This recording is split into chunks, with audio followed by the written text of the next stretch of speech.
promise. Alam mo naman. Di naman ako galit Di naman ako galit na ano naman kasi di naman kailangan sumigaw-sigaw. Pwede naman kausapin ng mahina. Ano ba siya yung magalit? Kasi siya yung pinagalit. Di naman ako galit Di naman ako galit. Sino nagsabing galit ako? Pag nag-usap kayo, may nao. Ay, Sigawan. Hindi ko naman ina-expect na ganun magiging reaction eh. Kala ko katuwaan ng lahat eh.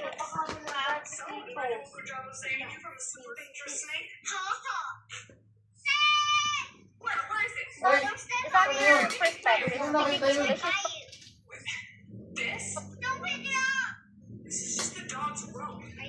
Hindi siya naman talaga magkasalanan, promise. Ano naman? Bebe? Ooh, guys. Your perspective, speaking... Di naman ako galit na ano naman kasi di naman kailangan sumigaw-sigaw. Pwede naman kausapin ng mahina. Ano ba siya yung magalit? Kasi siya yung pinagalit. Hindi naman ako galit Hindi naman ako galit. Sino nagsabing galit ako? Ano may ginawa mo kay Chloe yun? Ikaw may ginawa mo kay Chloe, dispatch na tayo. Dude, it's really not that deep. You can literally just wipe it off in a minute. Arte ang putik siya, sapakin na kita eh. Dude, is it my fault that I talk like this?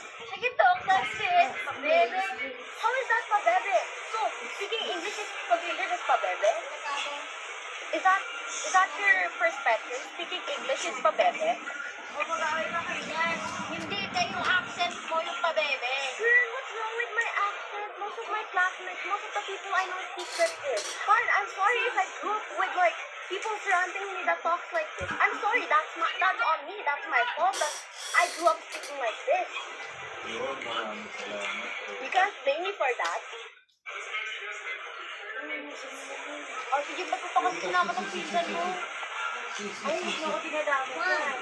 At isa pa, pinsan ko din yan. Pag nag-usap kayo, may nahon. At Sigawan. hindi ko naman ina-expect na ganun mag